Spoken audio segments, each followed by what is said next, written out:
برصغیر کی تاریخ پر مبنی اس سیریز کے تیسرے ایپیسوڈ میں خوش آمدید۔ پچھلے ایپیسوڈ میں ہم نے دیکھا کہ کیسے بدھ مت اور جین مت کا جنم ہوا اور کیسے اس نے برصغیر کی تاریخ کو بدلا۔ آج ہم برصغیر کی تاریخ کے ایک نہایت ہی اہم باب میں داخل ہو رہے ہیں۔ یہ ہے موریہ سلطنت کا دور۔ برصغیر کی تاریخ میں یہ پہلا موقع تھا کہ ایک طاقتور اور متحد سلطنت وجود میں آئی، جس نے نہ صرف شمالی ہند بلکہ تقریباً پورے برصغیر کو ایک مرکزی حکومت کے تحت جمع کر دیا۔ چندر گپت موریہ اور اس کے پوتے اشوکا اعظم نے اس سلطنت کو عظمت کی بلندیوں تک پہنچایا۔ یہی وہ دور ہے جب بدھ مت نے صرف برصغیر نہیں بلکہ پوری دنیا میں اپنی روشنی پھیلانا شروع کی۔ میرا نام محمد رضوان ہے اور آپ دیکھ رہے ہیں کون، کیا اور کیسے۔ موریہ سلطنت کی بنیاد چندر گپت موریہ نے رکھی۔ چندر گپت ایک عام خاندان سے تعلق رکھتا تھا، لیکن اس کی ذہانت، عزم اور ہمت نے اسے عظیم حکمران بنا دیا۔ اس وقت برصغیر کے بیشتر علاقے نند سلطنت کے زیر سایہ تھے، جو کمزور اور غیر مقبول ہو چکی تھی۔ چندر گپت نے اپنے استاد اور مشیر چانکیہ کی مدد سے نند خاندان کو شکست دی اور تقریباً 321 قبل مسیح میں موریہ سلطنت کی بنیاد رکھی۔ چانکیہ کا نام آپ نے ضرور سنا ہوگا۔ وہ ایک عظیم سپاہی، مفکر اور ماہر حکمت عملی تھا۔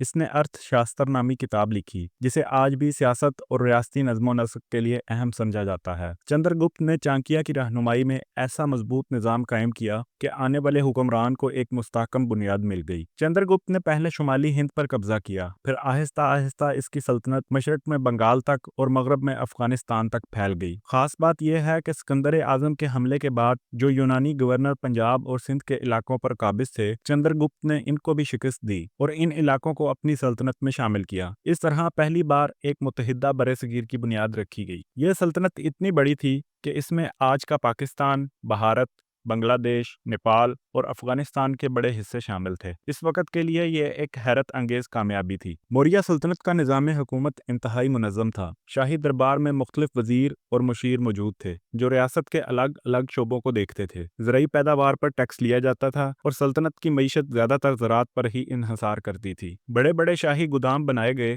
جہاں غلہ محفوظ رکھا جاتا تھا۔ چندر گپت نے اپنی سلطنت کا دارالحکومت پاٹلی پتر کو بنایا، جو کہ آج کا پٹنہ اور بہار ہے، جو ایک شاندار شہر تھا۔ یونانی مورخ میگستھینس نے اپنی کتاب انڈیا میں پاٹلی پتر کی تعریف کرتے ہوئے لکھا کہ یہ شہر مضبوط فصیلوں اور گلیوں سے مزین تھا۔ دلچسپ بات یہ ہے کہ اپنے بڑھاپے میں چندر گپت نے تخت چھوڑ دیا اور جین مت اختیار کر لیا۔ روایت یہ ہے کہ وہ جنوبی ہند کے علاقے شراونا بیلاگولا گیا اور وہاں تپسیا کرتے ہوئے اپنی زندگی ختم کی۔ چندر گپت کے بعد اس کا بیٹا بندوسار تخت پر بیٹھا۔ بندوسار نے بھی سلطنت کو سنبھالا اور مزید علاقے فتح کیے۔ اس کے دور میں سلطنت مزید جنوب کی طرف بڑھی، تاہم تاریخ میں وہ اپنے والد یا بیٹے جتنا مشہور نہیں ہوا۔ اب آتے ہیں موریہ سلطنت کے سب سے عظیم حکمران کی طرف، اشوکا دی گریٹ۔ اشوکا بندوسار کا بیٹا تھا اور تقریباً 268 قبل مسیح میں سلطنت کا حکمران بنا۔ اشوکا شروع میں ایک طاقتور، سخت گیر اور جنگجو حکمران تھا۔ اس نے اپنی سلطنت کو مزید وسعت دینے کے لیے کئی جنگیں لڑیں، جن میں سب سے مشہور